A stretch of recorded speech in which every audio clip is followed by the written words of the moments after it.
राजनीति वो माशूका होती है जिससे वफा की उम्मीद नहीं की जा सकती। दोस्तों, आपका स्वागत है चर्चा राजनीति गलियारों की में।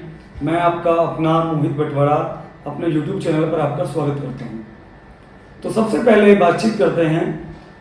उद्धव ठाकरे हाल ही में अपना सीएम आवास वर्षा खाली कर चुके हैं, अपने पैतृक घर मातोश्री पहुंच चुके हैं और एकनाथ शिंदे अपने साथ में शिवसेना के 2/3 विधायक लेकर मेजोरिटी बना चुके हैं।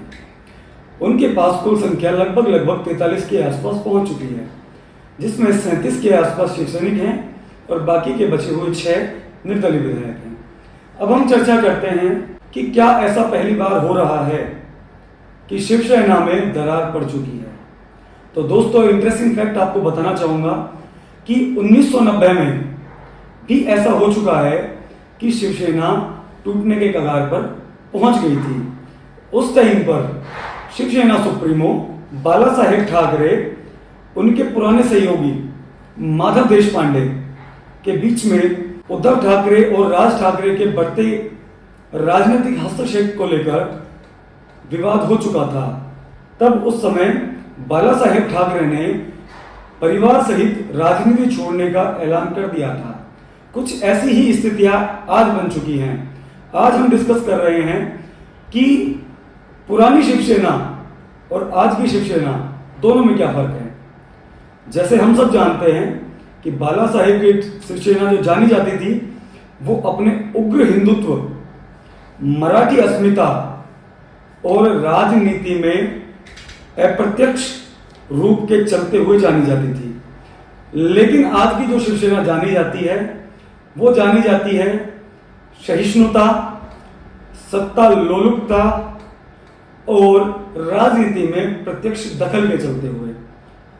हमने पहले कई बार सुना था कि बाला साहेब ठाकरे के इंटरव्यू में आता था, वो कहते थे कि मैं राजनीति में प्रत्यक्ष रूप से भाग नहीं लूंगा। लेकिन उनके जाने के बाद उद्धव ठाकरे को जब पहला मौका मिला तो उन्होंने राजनीति में अपना दखल दिए बिना नहीं छोड़ा।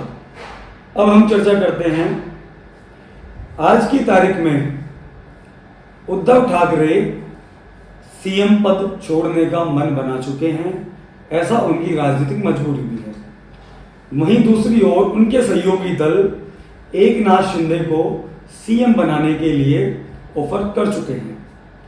वहीं बात करें तो शिवसेना अब अपनी सत्ता के साथ साथ अपना घर बचाने में जुटी हुई है, क्योंकि 2/3 से ज्यादा विधायक जाकर और शिवसेना से अलग अपनी पार्टी बना सकते हैं। ऐसे में उनके कार्यकर्ता, उनके सिंबल आदि पर फर्क पड़ सकता है।